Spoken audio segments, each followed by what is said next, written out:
মানুষের মধ্যে যাদবপুর বিশ্ববিদ্যালয় নিয়ে অসন্তোষের কারণ কি এই যে যাদবপুরে প্রধানমন্ত্রী যাকে বলছেন দিমাগি নকশাল, সেই দিমাগি নকশালের চাষ করা হচ্ছে, দেশ বিরোধী কার্যকলাপ হতো।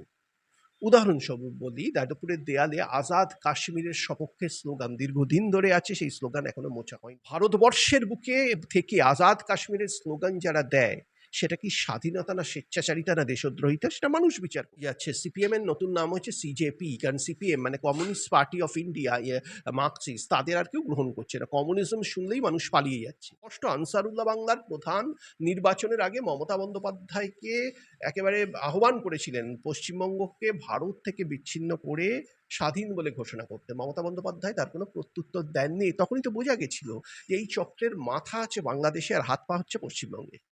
নিউজ 16 ভারত, রাজনীতির অন্তরালে সত্যের সন্ধানে।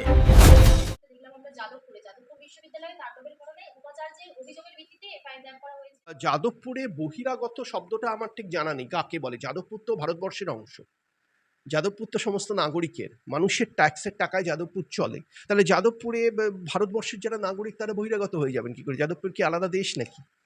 একটা দেশে বহিরাগত মানে বাংলাদেশের লোকেরা ভারতে অবৈধভাবে ঢুকে এলে সেটা বহিরাগত হয়। যাদবপুরে যদি ভারতবর্ষের নাগরিকরা ঢোকায়েন, সেটা বহিরাগত কি করে হয় আমার জানা নেই, সেটা কর্তৃপক্ষই বলতে পারবেন। দ্বিতীয়ত, যেটা শোনা যাচ্ছে দেশ বিরোধী কার্যকলাপ হতো।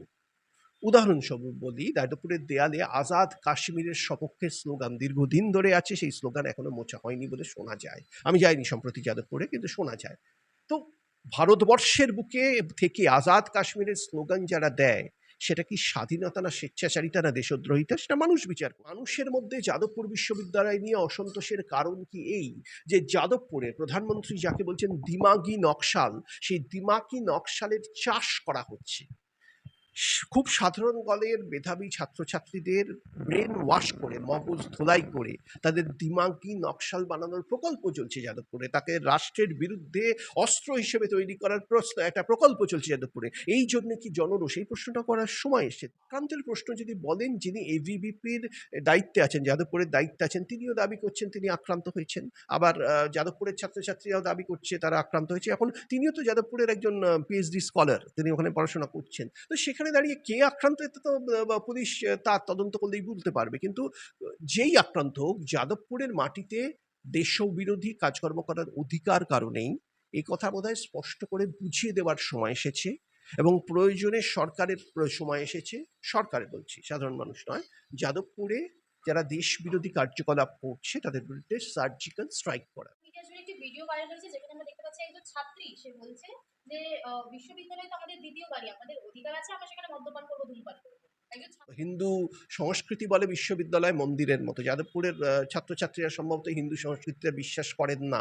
আর মন্দিরে কেউ মদ্যপান করে না, মন্দিরে কেউ ধূমপান করে না। আর দ্বিতীয়ত, যেটা তিনি করতে চাইছেন সেটা বাড়িতে করলেও শরীরের পক্ষে খারাপ, বিশ্ববিদ্যালয়ে করলেও শরীরের পক্ষে খারাপ। সুতরাং কোন পথে এই প্রজন্ম যাচ্ছে, যাদবপুরের যে প্রজন্ম, বর্তমান প্রজন্ম, এটা নিয়ে তার বাড়ির মানুষদেরও প্রশ্ন করার এখন সময় এসেছে। কারণ এটা একটা সমাজে একটা ব্যাধি ছড়িয়ে পড়ছে। কারণ এই যাদবপুরের ছেলেমেয়েরাই পরবর্তীকালে বিভিন্ন জায়গায় চাকরি করছে, বিদেশে যাচ্ছে, মেধাবী ছাত্রছাত্রী। এখন মেধাবী হলেই কি তাদের 7 খুন মাপ, এই প্রশ্নটাও করার সময় এসেছে। মেধাবী হলেই কি কেউ গাঁজা খেতে পারে? মেধাবী হলেই কি কেউ দেশের বিরুদ্ধে স্লোগান দিতে পারে? মেধাবী হলেই কি তার আইনের চোখে তারা একটু মেধাবী হলে আইনের চোখে একটু উঁচু জায়গা পাবে? এই প্রশ্নটাও করার সময় এসেছে। যাদবপুরের ছাত্র বা ছাত্রী যে বক্তব্যটা রাখছেন, আমার দ্বিতীয় বাড়ি, সেই দ্বিতীয় বাড়ি যদি তিনি প্রকৃতই মনে করতেন, তাহলে বাড়িতে যেভাবে তিনি সংযত থাকেন, যেটা কাঙ্ক্ষিত সংযত থাকা, তার মা বাবার সামনে, পরিবারের মানুষদের সামনে, একইভাবে যাদবপুরেও সংযত থাকবেন, এটাই আমি বলব। 15 বছর যে তৃণমূলের শাসন, এই সময়ে বাংলার বুকে, বিশেষ করে পশ্চিমবাংলার বুকে বিভিন্ন রকম দেশ বিরোধী কার্যকলাপ সংগঠিত হয়েছে। তার কারণ হয়েছে অবৈধ অনুপ্রবেশ। অবৈধ অনুপ্রবেশের ফলে সেই সময় বাংলাদেশ অশান্ত হয়েছে, শেখ হাসিনার পতন হয়েছে। তারপরে বাংলাদেশে যে সরকার এসছে তারা বহু সন্ত্রাসবাদীকে মুক্তি দিয়েছে। এই অবৈধ অনুপ্রবেশের ফলে অনেক এই অপরাধীরা পশ্চিমবঙ্গের মধ্যে দিয়ে ভারতবর্ষে ছড়িয়ে পড়েছে। এর ফলে এই চক্রের বিস্তার হয়েছে। এবং এই চক্রের মূল কারণ হচ্ছে এই তৃণমূল শাসকদের সন্ত্রাসবাদীদের প্রতি নরম মনোভাব। তারা যদি শক্ত হাতে পরিস্থিতির মোকাবিলা করতেন, সেটা হতো না। তাই হোক, এর দায় তৃণমূলকে নিতে হবে। এবং বর্তমান সরকারের থেকে আমরা আশা করব এই ধরনের অপরাধ যারা করেন তাদের ডিটেক্ট করা হবে, ডিটেইন করা হবে, ডিপোর্ট করা হবে। পাকিস্তানি সিঙ্গার পাচার করতে প্রদীপ্ত, এই চক্রের মাথা ছিল বাংলাদেশের রংপুরে। এটা তো খুব স্পষ্ট। আনসারুল্লাহ বাংলার প্রধান নির্বাচনের আগে মমতা বন্দ্যোপাধ্যায়কে একেবারে আহ্বান করেছিলেন পশ্চিমবঙ্গকে ভারত থেকে বিচ্ছিন্ন করে স্বাধীন বলে ঘোষণা করতে। মমতা বন্দ্যোপাধ্যায় তার কোনো প্রত্যুত্তর দেননি। তখনই তো বোঝা গেছিল যে এই চক্রের মাথা আছে বাংলাদেশে আর হাত পা হচ্ছে পশ্চিমবঙ্গে। রক্ত বীজেরা বাংলার বুকে ঢুকেছে, তারাও তো থেকে গেছে। সুতরাং তৃণমূল হেরে গেছে বলে আমাদের খুব উচ্ছ্বসিত হয়ে যাওয়ার খুব কারণ নেই। কারণ যে দেশ বিরোধী শক্তি, যে জিহাদি শক্তি বাংলাদেশের বুকে লালিত পালিত হয়েছে মোহাম্মদ ইউনূসের আমলে, তারা রাজনৈতিক পথ পরিবর্তনের সময় তারা এই দেশে এসে আশ্রয় নিয়েছে অনেকে। সেই জন্য দেখবেন বর্ডার এরিয়াগুলোতে জামাতি ইসলামী, যারা কার্যত ওই কি বলবো দুষ্কৃতীদের সঙ্গে ছিল এবং এই ধরনের মৌলবাদের পোষক যারা এবং ভারত বিরোধী দল, তারা কিন্তু বর্ডার ডিস্ট্রিক্টগুলো বাংলাদেশে জিতেছে। আপনি যদি দেখেন দেখতে পাবেন। এবং অবৈধ অনুপ্রবেশ তৃণমূল করতে দিয়েছে, বর্ডার করতে না দিয়ে, জমি না দিয়ে, যেটা এখন সম্ভব হয়েছে নতুন সরকার আসার ফলে। তার ফলে এই যদিও হাত পাগুলো অকেজো হয়ে গেছে, কিন্তু যে রক্তবীজেরা বাংলার বুকে ছড়িয়ে আছে আনেছে কানেছে, তারা কিন্তু প্রত্যেকের জন্য, প্রত্যেক নাগরিকের জন্য একটা ভয়ঙ্কর বিপদের কারণ। আমাদের সামনে একদিকে যাদবপুরের দিমাগি নকশালবাদের বিপদ, অন্যদিকে এই জিহাদি সন্ত্রাসের বিপদ। এই দুটো বিপদ বাংলাকে কিন্তু গ্রাস করছে। দল চালানোরও টাকা নেই এখন, তাই ফ্রিজ অ্যাকাউন্ট থেকে টাকা তুলছে। পতন যখন হয় তো এভাবেই হয়। তৃণমূল যখন একসময় দৌরাত্ম্য ছিল, মাথা উঁচু করে দুর্নীতি করত তৃণমূলের নেতারা আর সন্ত্রাসবাদে মদত দিতেন মমতা বন্দ্যোপাধ্যায়, তখন মমতা বন্দ্যোপাধ্যায় ধর্মতলায় দাঁড়িয়ে বলতেন, আমরা যদি সরে যাই 1 মিনিট সময় লাগবে, একটি কমিউনিটি নাকি ঘিরে ফেলবে, খেলা শেষ করে দেবে। তো ওরা তো সরে গেলেন, কোনো কমিউনিটি ঘিরে ফেললো না, এখন দেখছি ওরাই টাকা জোগাড় করতে পারছেন না। সে তো মানুষ দেখতেই পাচ্ছে তৃণমূল দলটা আর থাকবে না, কর্পূরের মতো উবে যাবে তৃণমূল দল। সেই জন্যই বোধহয় ব্রাত্য বসু এই নির্বাচনের আগে কর্পূর বলে একটি সিনেমা করেছিলেন, ভবিষ্যৎ দ্রষ্টা কুণাল ঘোষও সেই সিনেমায় অভিনয় করেছিলেন। তো কর্পূর হয়ে গেছে তৃণমূল দলটা। বাংলায় লড়াইটা এখন খুব স্পষ্ট, রাষ্ট্রবাদীদের সাথে যে দেশদ্রোহী শত্রু, একদিকে যাদবপুরে, অন্যদিকে এই সন্ত্রাসবাদীরা যারা বাংলার অনেকাংশে ছড়িয়ে পড়ছে, তাদের সাথে লড়াই। তারা বিভিন্ন প্ল্যাটফর্ম অবলম্বন করছে। এই মুহূর্তে তারা বামের প্ল্যাটফর্মে আছে, ভবিষ্যতে তারা ককরোচের প্ল্যাটফর্মে যেতে পারে, আবার কাল তারা কংগ্রেসের প্ল্যাটফর্মে যেতে পারে। যে প্ল্যাটফর্মে যাক, তাদের সাথে রাষ্ট্রবাদীদের লড়াই। মানুষকে ঠিক করতে হবে তারা রাষ্ট্রবাদীদের পক্ষে নাকি সন্ত্রাসবাদীদের পক্ষে। মানুষকে ঠিক করতে হবে তারা রাষ্ট্রবাদীদের পক্ষে, তার দিমাগি নকশালদের পক্ষে। নকশালবাদে বিশ্বাস করেন না গণতন্ত্রে বিশ্বাস করেন? ভারতবর্ষটা চীন হয়ে যাক সেটা চান, নাকি গণতন্ত্রের পথে ভারত চলুক সেটা চান? কিন্তু স্যার এই বিষয়টা নিয়ে যেমন এফআইআর হলো, আমরা দেখলাম যে যখন যন্ত্রমন্ত্র চলছিল চলাকালীন একজন অন্তঃসত্ত্বা মহিলা পুলিশ অফিসার তাকে মেরে রীতিমতো তার কোনো কিছুই ধামাচাপা দেওয়া উচিত নয়।